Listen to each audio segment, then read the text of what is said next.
Une identité plurielle, à la fois juive, séfarade, berbère. Je suis franco-marocaine, j'ai la double nationalité. Ma mère est d'origine algérienne. J'ai également une grande partie de ma famille qui vit en Israël, puisqu'une grande partie de ma famille marocaine, notamment, est partie après la guerre des 6 jours pour s'installer en Israël. Donc ça fait aussi partie de ma vie, de l'environnement dans lequel j'ai évolué. Je suis aussi, et ça fait partie de mon identité, une enfant de militant de gauche. J'ai fait toutes les manifs quand j'étais enfant sur les épaules de mon père, à scander tous les chants des partisans, tous les slogans antiracistes, etc. Donc j'ai grandi dans cet environnement-là, dans l'animation de débats avec des parents qui étaient très engagés dans les luttes antiracistes, dans les luttes féministes, dans les luttes contre le colonialisme, pour l'émancipation, pour l'égalité. J'avais notamment parmi les meilleurs amis de mes parents de grands militants antiracistes algériens qui ont beaucoup travaillé autour de la mémoire du 7 octobre 61 notamment. Donc voilà, je grandis dans cet environnement. Moi, je suis née en 90, donc je suis de cette génération qui était adolescent quand, au début des années 2000, euh, avec à la fois les attentats du World Trade Center, puis 2002, la première fois que l'extrême droite se retrouve au second tour dans notre pays, c'est un séisme, puis ensuite la montée du coup de l'extrême droite identitaire, mais aussi les attentats terroristes qui ont suivi dans notre pays, la question du Proche-Orient qui bien souvent s'est invitée dans ma vie d'adolescente et est venue cogner toutes les tensions identitaires, communautaires qui pouvaient exister dans notre pays, euh, et qui a suscité des débats enflammés dans les cours de récré, sur les réseaux sociaux, des ruptures amicales, voilà. Donc moi je grandis dans cet environnement-là avec cette conviction profonde et très animée par la question de la fraternité entre juifs et musulmans, avec ce désir d'essayer de créer des ponts, de créer du dialogue, de réparer. Il se trouve que je suis juive, mais que j'ai jamais évolué dans un milieu communautaire, donc j'ai très souvent été un peu la seule juive dans mon environnement, donc je me suis construite aussi dans ce rapport d'altérité. Euh, j'ai jamais baissé la tête par rapport à mon identité. Quand je me faisais un peu chahuter parce que j'étais juive, je tenais tête. J'étais toujours à la fois dans ce grand désir de fraternité, de compréhension, etc. Et en même temps d'affirmation assez forte de mon identité. Donc c'est comme ça que je me suis construite dans cet environnement. Il se trouve que la question du Proche-Orient a pris très vite une grande place dans ma conscience politique. J'ai compris que se jouait là énormément de nœuds, y compris qui trouvaient des échos par rapport aux fractures qui existent dans notre société, par rapport à l'antisémitisme, au racisme, à l'islamophobie. Et donc, quand j'ai entendu parler pour la première fois, puisque la première fois que j'ai vraiment fait quelque chose de concret sur la question du Proche-Orient, ça a été le premier film que j'ai réalisé, Les Guerrières de la Paix, sur des femmes palestiniennes et israéliennes engagées pour la paix. Puis j'ai fait un deuxième film, celui qu'on a vu hier, sur des jeunes Français, cette fois, qui luttent ensemble contre le racisme, l'antisémitisme et l'islamophobie. Et le dernier film qu'on est en train de voir aujourd'hui, qui, lui, suit des militants palestiniens et israéliens depuis le 7 octobre et la guerre dévastatrice qui s'en est suivie à Gaza. Donc, euh, donc voilà, pour vous dire, c'est un peu fouillis ce que je vous réponds là, mais pour vous expliquer un petit peu d'où je parle et ce qui m'anime, c'est cette volonté, si vous voulez, s'est créée ensuite cette association qui a été impulsée par des femmes juives et musulmanes françaises. Aujourd'hui, évidemment, c'est une association qui accueille des femmes de toutes origines, de toutes religions, croyances, non-croyances, sensibilités. Mais voilà, animé par deux combats qu'on a chevillés au corps. C'est sur la question du Proche-Orient, la nécessité absolue de se faire l'écho et le relais des voix des concernés, des militants palestiniens et israéliens qui, au cœur du chaos, continuent de se battre pour construire ensemble un horizon de paix, de justice et de dignité pour leur peuple et d'indépendance, mais aussi la question de comment on va réparer les fractures et les divisions qui existent au sein de nos propres sociétés, et comment on essaye, dans un contexte où plus que jamais nous sommes menacés par l'extrême droite qui est aux portes du pouvoir dans notre pays, par une offensive fasciste internationale qui grignote un peu partout des points et qui nous menace collectivement, comment on réussit à recréer un front commun qui refuse l'affrontement, les divisions, la mise en opposition de nos souffrances, de nos mémoires, de nos histoires, et qui affirme que nous devons encore une fois être dans une reconnaissance pleine et entière de chacune de nos histoires et de nos identités,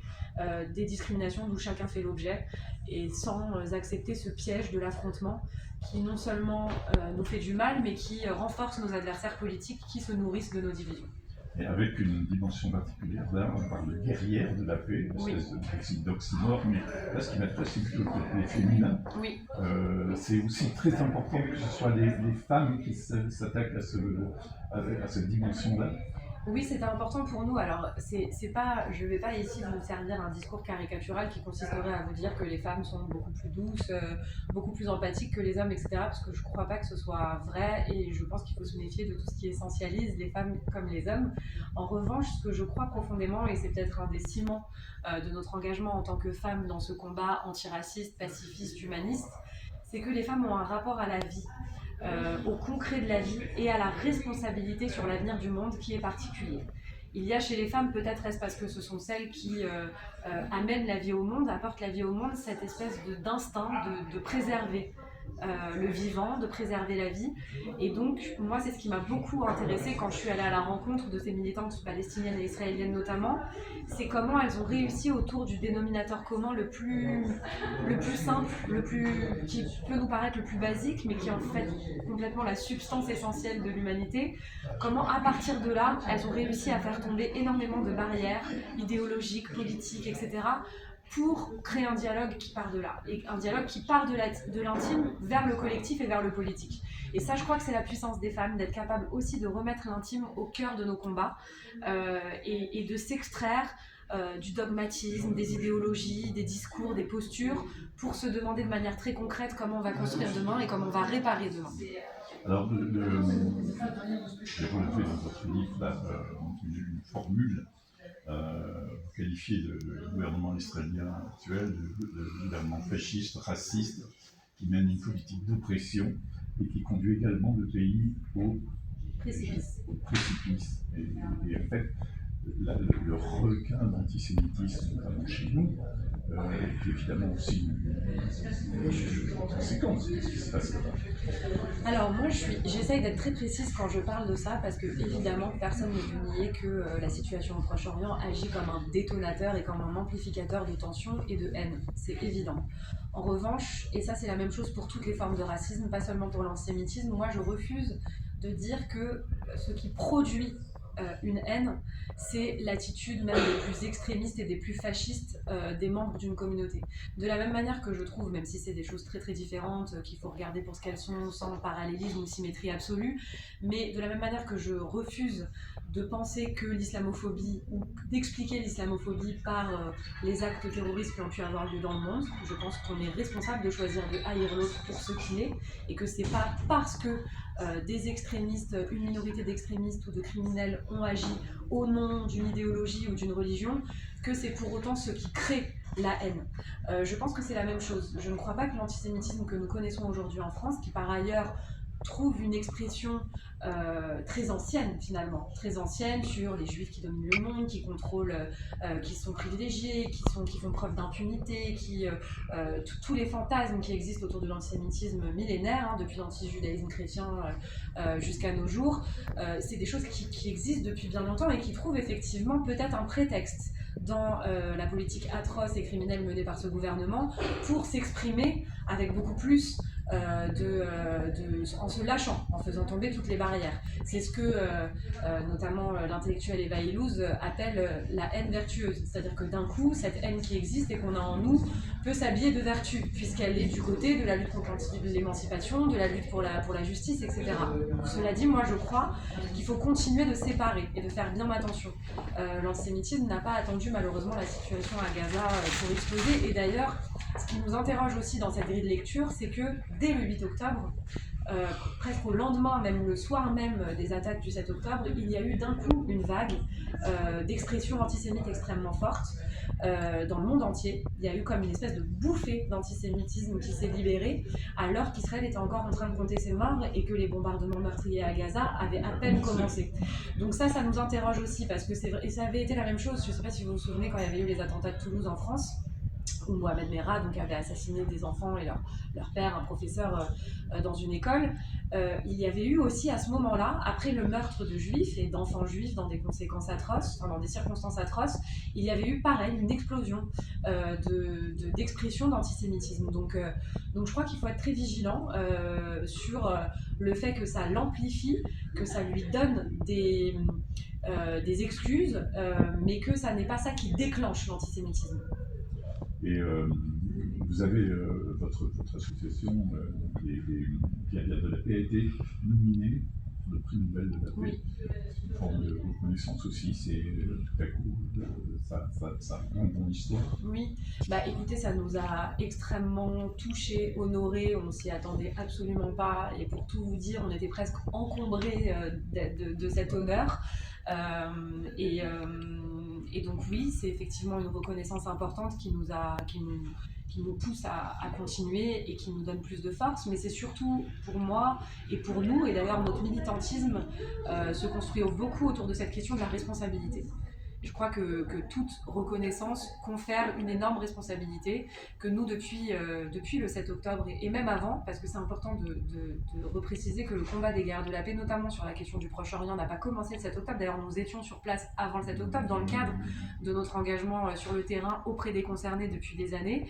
Et que quand on est rentré avec ce sentiment d'avoir échangé avec tous ces militants extraordinaires de courage, d'intelligence, de justesse sur le terrain, et de se sentir comme responsable de se faire l'écho de leurs paroles, de tenir bon aussi, de ne pas sombrer dans la haine, dans le ressentiment, dans l'injonction facile, dans ces guerres sur les réseaux sociaux qui abîment le débat public, qui ajoutent plus de haine et de ressentiment, qui fait que chacun se replie, se sent seul, etc. Et donc nous, on se sentait vraiment comme prise d'une mission, en leur nom, et parce que eux, là-bas, au milieu du chaos et de la douleur, tiennent et nous montrent le chemin, nous, on n'a pas le droit de céder à cette facilité de la haine et de l'affrontement permanent tel qu'il est un peu tout autour de nous dans notre société. Donc c'est ce sentiment de responsabilité qui continue de nous animer. Vous parlez de courage, en effet, parce que c'est quand même très difficile à tenir. Aujourd'hui, une position de paix dans cette irrationalité générale. Oui. C'est difficile à tenir évidemment puisqu'on se prend des coups de tous les côtés, et qu'à la différence de ceux qui sont dans un camp très virulent, au moins eux se sentent enveloppés. Il y a quelque chose de ils sont dans un groupe avec les leurs, dans quelque chose de très alors que cette position est toujours inconfortable. On se prend des coups de la part parfois de sa propre communauté, de la part des autres qui ne nous trouveront jamais suffisamment radical ou crédible, de la part de... Donc on est un peu dans cet entre-deux, et en même temps, comme je vous l'ai dit, quand on travaille avec des militants palestiniens et israéliens, notamment des gens qui ont perdu des proches le 7 octobre ou des proches à Gaza, on n'a pas le sentiment d'avoir le droit de se dire que se prendre des insultes ou des menaces sur les réseaux sociaux, c'est suffisamment dissuasif pour baisser les bras. Donc il y a aussi cette conscience d'où on parle, et du fait que d'abord, je crois qu'on est animé par une conviction profonde qu'il n'y a pas d'autre voie justes, d'autres voies concrètes et pragmatiques surtout. C'est-à-dire que c'est vrai que très souvent, bien trop souvent, on oppose aux pacifistes et à leur vision qu'ils seraient des grands naïfs, des utopistes, qui seraient déconnectés. Et moi, très souvent, je leur dis, mais du coup, qu'est-ce que vous proposez ? Qu'est-ce que c'est que le pragmatisme aujourd'hui ? Est-ce que le pragmatisme, c'est du coup de se dire que tout nous écrase et qu'on n'a rien à faire et qu'on baisse les bras ? Est-ce que c'est de consentir à laisser gagner ces narratifs de destruction de l'autre, de négation de l'autre ? Est-ce que donc, non, moi je crois profondément que le seul combat qui va être mené, comme le disait Camus, mais surtout le seul combat juste, et surtout, encore une fois, la seule voie possible, c'est de continuer d'œuvrer pour la paix et la justice pour ces peuples. Et par ailleurs, je me suis emmêlé les pinceaux là, mais